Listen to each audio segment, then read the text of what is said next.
Photo लेना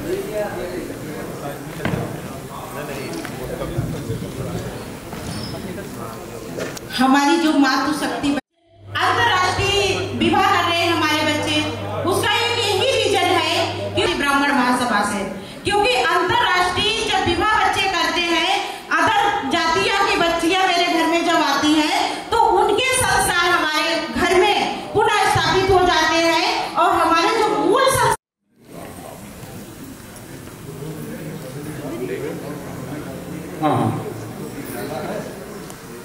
ये हंसमुख प्रसून सिखलाते तुम पल भर भी हंस पाओ, अपने उनके सौरभ से जग का आंगन भर जाओ। मित्रों, हमारे ब्राह्मण संगठन के बहुत पदाधिकारी बैठे हैं। मैं सबसे निवेदन करूंगा, आप बिना बोले नहीं जाएंगे, आपको पूरा मौका मिलेगा, आप अपना उद्बोधन करेंगे। लेकिन सबसे पहले मैं स्वामी जी से निवेदन करूंगा कि हमारे बीच में स्वामी श्री महामंडलेश्वर अभयानंद जी सरस्वती विद्यमान है। आप उनका उद्बोधन, आप उनके श्री आशीर्वाद। इस सभा के सूत्रधार, संयोजक वर्ग, सभी साधुवाद के पात्र हैं। मंच पर विराजमान सभी आदरणीय महानुभाव और हमारे समुपस्थित अपनी वैदिक परंपरा के, सनातन परंपरा के संवाहक सभी लोगों को मेरा शुभाशीष। ऐसा आयोजन होते रहना चाहिए। अपने धर्म से, अपनी परंपरा से हमारा एक आपसी संवाद होना चाहिए। जब जब संवाद की कमी हो जाती है तब तब बीच में कोई न कोई दोष आ जाता है। हम सब जानते हैं हमारा धर्म सनातन धर्म है और सनातन कहने का एक मूल भाव होता है जिसका प्रारंभ पता नहीं है। अनादिकाल से चला आ रहा है हमारा, जब से सृष्टि बनी होगी। बाकी सभी धर्मों का पता है, किसी का हजरत मूसा से चला, किसी का मोहम्मद से चला, किसी का यीशु मसीह से चला, एक धर्म जरथुस्त्र से चला। हमारा तब से हम कहेंगे इनके पहले भी, उनके पहले भी, उनके पहले भी, जब से सृष्टि हुई। हमारे प्रारंभ का पता नहीं, इसलिए सनातन है। और श्रीमद् भगवद गीता जी की भाषा में कहूँ तो जिसका प्रारंभ नहीं उसका कभी अंत भी नहीं होगा। जिसका प्रारंभ है उसका अंत है। जातस्य ही ध्रुवो मृत्यु हो ध्रुवम जन्म मृतस्य च। तो प्रारंभ नहीं तो अंत भी नहीं। हम पहले भी थे, आज भी हैं, और चाहे जितना हमारे खिलाफ कोई कुछ बोले, हमारी हस्ती है कि हम रहेंगे। हाँ, हम अपने बच्चों को समझाओ मैं सनातनी हूँ। हाँ, कहीं फॉर्म भरना हो तो लिखना पड़ेगा कि मैं हिंदू हूँ। अगर नहीं लिखेंगे तो जो कॉपी जांचने वाला है उसको भी नहीं पता। लेकिन हृदय से समझे रहो कि मैं सनातनी हूँ। दूसरी बात, हमारे धर्म का मूल शास्त्र हमारे वेद हैं। मैं वैदिक हूँ। वेद के सिद्धांत के अनुसार अगर कोई एक छोटा बालक भी उपदेश करता है तो मैं स्वीकार करने के लिए तैयार हूं।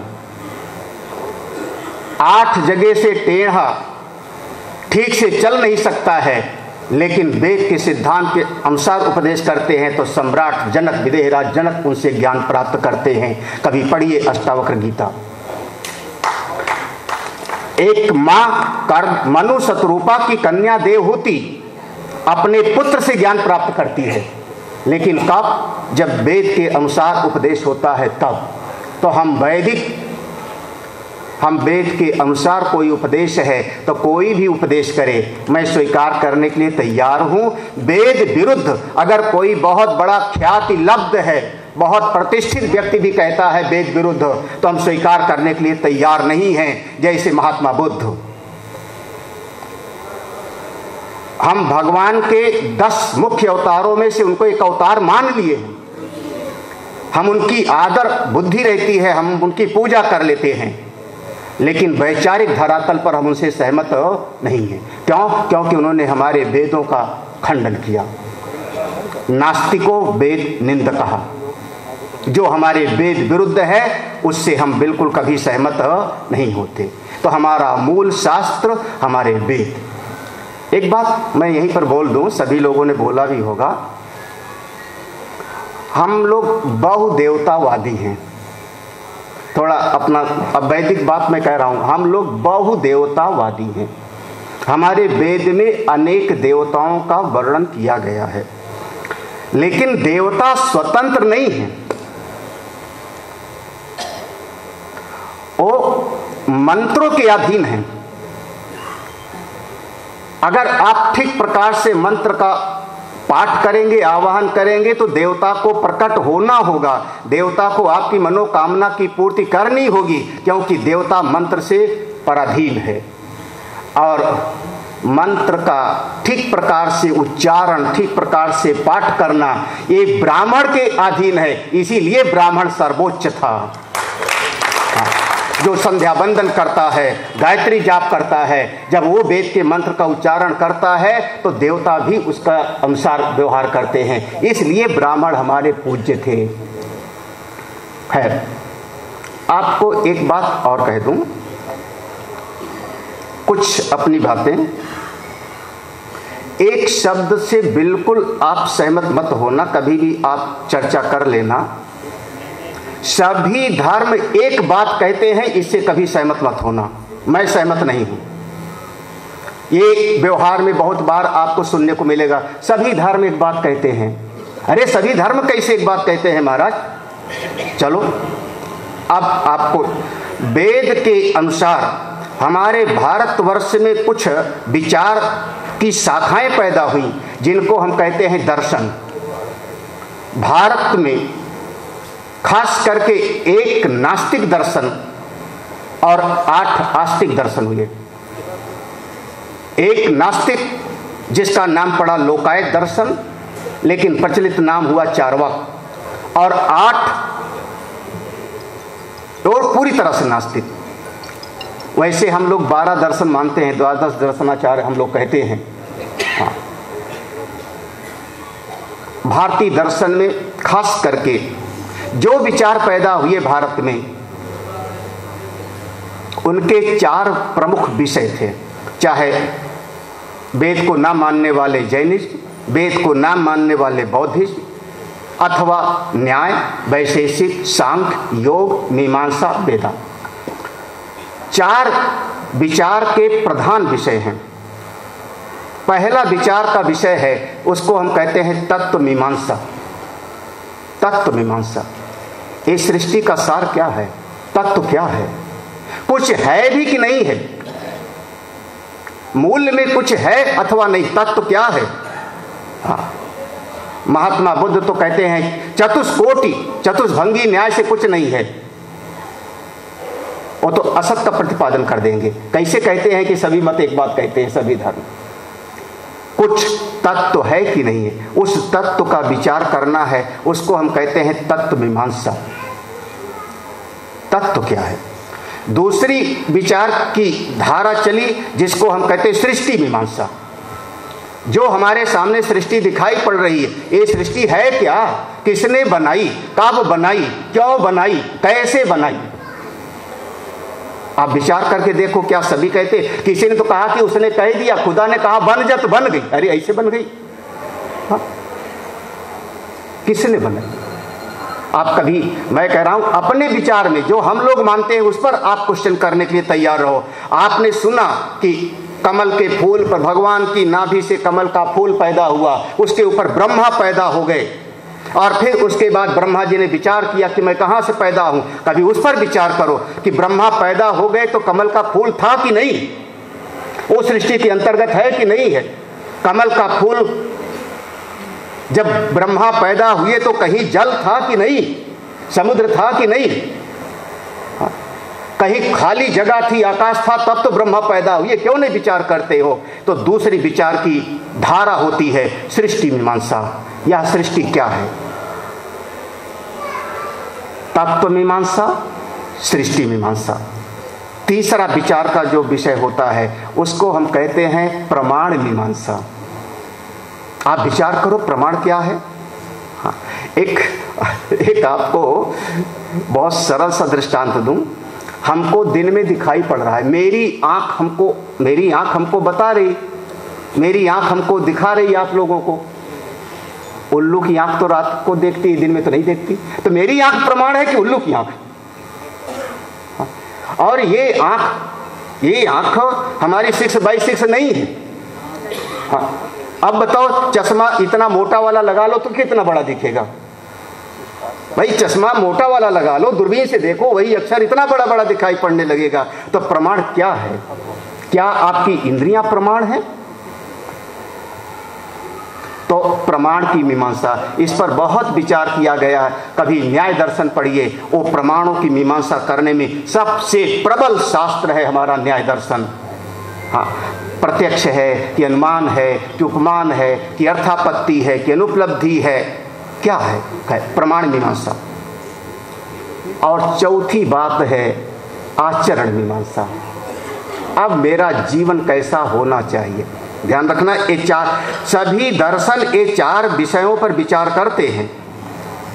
तत्व, सृष्टि, प्रमाण और आचरण, यही विचार के चार विषय हैं। जिसमें आचरण मीमांसा है उसी के बारे में कहते हैं सब धर्म एक बात कहते हैं, गुस्सा मत करो, कम खाओ, कम बोलो, हाँ, किसी से द्वेष मत करो, किसी से लड़ाई मत करो, थोड़ा त्याग करो। ये आचरण मीमांसा के अंतर्गत है। आचरण मीमांसा को लेकर के एक बात कह देते हैं, सभी धर्म एक बात कहते हैं, सभी धर्म एक बात कहते हैं। अरे मैं पूछूंगा, आप बताओ तो कभी आपको, चलो ये तीन शब्द को किनारे करते हैं, सरल भाषा में बोलता हूँ और यही बोल के मैं बंद करता हूँ।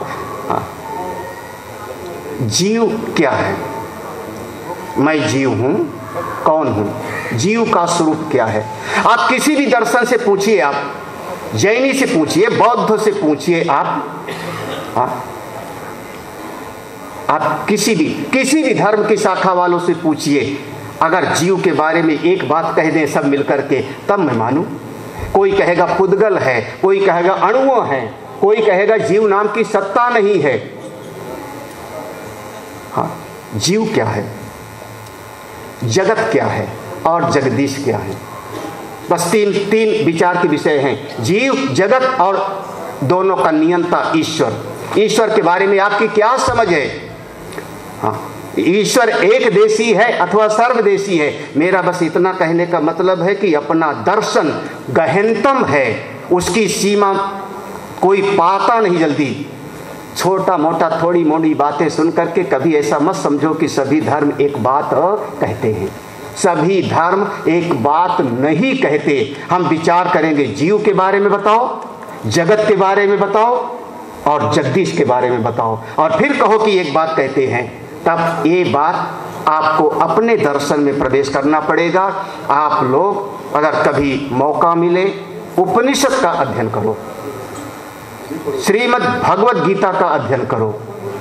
अपने धर्म को समझना, अब अपने धर्म को समझना है तो आप एक बात मैं और कह दूं, हमारे भारत को जगत गुरु कहा जाता था, विश्व गुरु, जगत गुरु। तो हम जगत गुरु थे तो उपनिषद की बताई ब्रह्म विद्या के कारण जगत गुरु थे, पौराणिक कथाओं के कारण नहीं थे। जैसे हमारे यहाँ पुराणों में कुछ कथाएं हैं, उनके यहाँ भी ग्रंथों में कथाएं हैं। जगत गुरु आप थे तो उपनिषद में जो प्रतिपादित है उस ब्रह्म विद्या के कारण, और हमारे ब्राह्मण लोग ब्रह्म विद्या के प्रति उनका जिज्ञासा नहीं रह गई। यही सबसे बड़ा हमारे यहाँ का दुर्भाग्य है। हाँ, एक समझना इस बात को, हमारी ब्रह्म विद्या बौद्धिक स्तर पे नहीं थी। एक बौद्धिक स्तर का ज्ञान नहीं है, वो जीवन जीने की कला है। आपके जीवन को बदल देती है, आपके जीवन में परिवर्तन कर देती है। तो आप लोग ब्राह्मण लोग अपने गौरव को संभालो, मैं सीधा कहूं, उपनिषद खरीद के रखो, घर पे रखो, उपनिषद की बताई ब्रह्म विद्या का अध्ययन करो, गीता का अध्ययन करो। हाँ, आजकल धर्म के नाम पर पता नहीं नाच गाना चल पड़ा है। हाँ बिल्कुल, मैं तो फिलहाल सहमत नहीं हूं, मैं सहमत नहीं हूं। उसको हम लोग कहते हैं सात्विक मनोरंजन, सात्विक मनोरंजन है। हाँ, अरे आप गहनता में जाओ, चिंतन करो, सृष्टि क्या है, जगत क्या है, जगदीश क्या है। जितना विचार करोगे तब फिर जब विचार करोगे तो आपका जीवन अपने आप बदल जाएगा, क्योंकि विचार ही जीवन को बदल देते हैं। आपका जीवन अच्छा हो, आपके परिवार के लोगों का जीवन अच्छा हो, अपने धर्म के प्रति गौरवान्वित हो, और कम से कम इतना गौरव से बोलो कभी कि हमने चारों वेद देखे हैं। पढ़ने की बात नहीं कह रहा हूं। जितने लोग बैठे हैं अभी छाती पर हाथ रख के नहीं कह सकते हो कि आपने देखा भी होगा। हाँ, पन्ना खोल करके सब लोग, बिरले होंगे, तो कम से कम चारों वेद रखो अपने घर में। जिस वैदिक धर्म के कारण हम लोगों की सत्ता है, तो वेद खरीद लाओ, मिलता है, सस्ता मिलता है। बहुत सारी ये बच्चों की किताबों से सस्ता मिल जाएगा। खरीदो, रखो, स्वाध्याय करो, ना समझ में आवे तो जो उसके जानकार हैं उनके पास जाओ, पूछो। हाँ, खूब आगे बढ़ो। मेरा सभी मंच पर विराजमान लोगों को, इस ब्रह्म सागर की जितने पदाधिकारी लोग हैं उनको साधुवाद, बहुत बहुत आभार। हरि ओम तत्सत। बहुत बहुत प्रणाम। अब रागिनी अवस्थी जी के पास भी कुछ फूल हैं, उनकी उत्सुकता है कि आपको अपने कर कमलों से माल्यार्पण करें। हाँ, आज धन्य मोहकीन है मुनीसा, तुम्हारे दरस जाय अख खीसा। महाराज जी के उद्बोधन से, दर्शन से हम लोग सारे पाप क्षय हो गए, और आज नाथ में काह न पावा, मिटे दोष दुख दारिद्र दावा।